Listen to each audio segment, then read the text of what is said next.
You know, user-defined functions in Python have got two awesome concepts called args and kwargs. And in this video, with the help of Python code, we'll be covering what are args and kwargs in Python. And if you want to revisit what are user-defined functions or brush up your concepts, then you can refer to the link in the description below. And now, let's move to our Python code.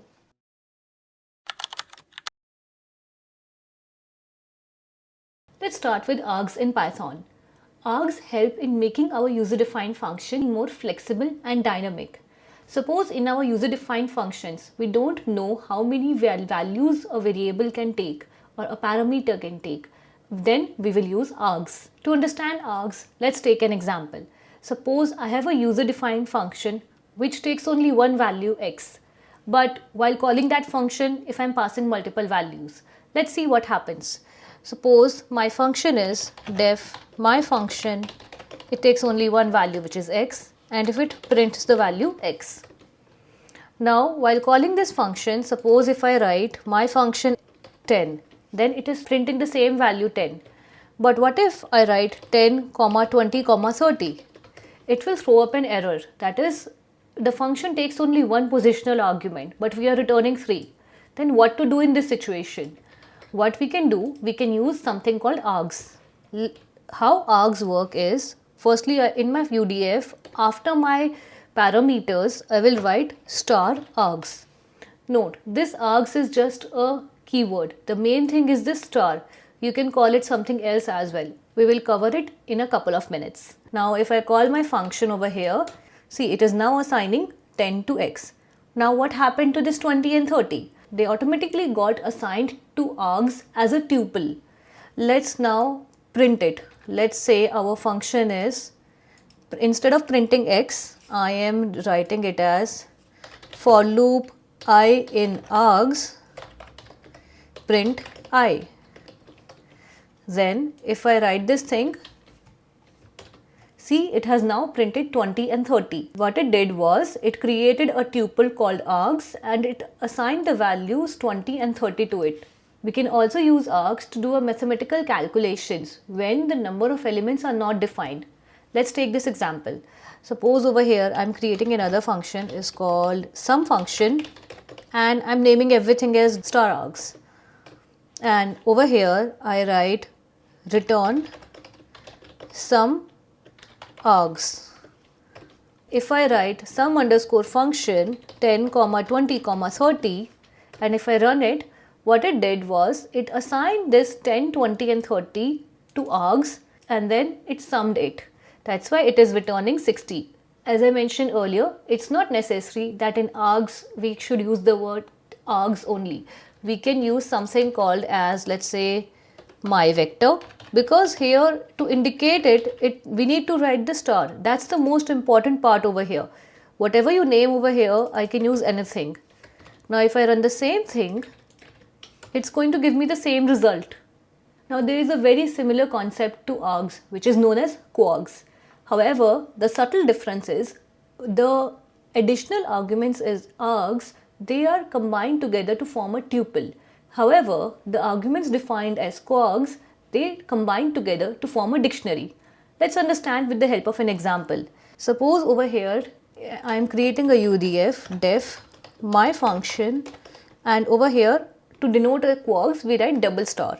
So it's like kwargs and notice kwargs is just a dummy name. With this double star you can name anything and then I write it as, let's say, print.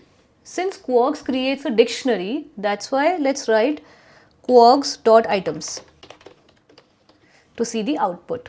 Now if I call it as my function and if I write it as x is equals to 10 and y is equals to 20, notice here we have not defined x and y in this function definition.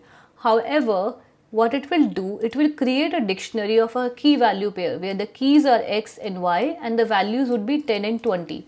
If I run this thing, notice it has printed the key value pair because we have written kwargs.items. Let's modify this function slightly. If I only write kwargs.keys and if I call my function x and y, then see it has returned the keys as x and y. If I write z is equals to 1000, then see it is now returning a dictionary with 3 keys. That's how kwargs give us the flexibility. It can automatically consider other elements as a dictionary where there can be multiple key value pairs and you do not need to define the number of them beforehand. Similarly, what we can do kwargs.values, and if we print the result, here it is. That is, the values are 10, 20 and 1000. Just like args, we can rename this kwargs variable. Instead of double star kwargs, if I write it as double star a, and if I write a.values, it will work in the same fashion. See, it's here I have returned, instead of kwargs, I'm using the a, and it has given the same result like this. Let's talk about ordering the parameters in our UDFs. It's very essential because a lot of people commit errors over here. In a UDF, firstly the normal arguments come first, then args come, and then followed by kwargs. Let's see an example over here. Suppose I have a UDF over here where the default argument is, let's say, a. Notice this a is not args or kwargs, and then over here which is args, and then over here it's kwargs. So the value here, we are printing the value for a, we are printing the value for args, and we are printing the value of kwargs. Now we will see the difference while calling this function. If I write my func 10, 20, 30, 40, and if I write, let's say, xyz is equals to London and ABC is equals to New York. If we run it, what we can see that 10 has been allocated to A because that's the first parameter. Now the remaining elements which are not specified anywhere, that they all go to args, and where we have written something is equals to something form, where we have written it as a key as in value form, it goes into kwargs. So that's why 20, 30 and 40, they have gone into args, and here x is equals to London, ABC equal to New York, these are considered as key value pairs for kwargs. So that was all about args and kwargs in user defined functions.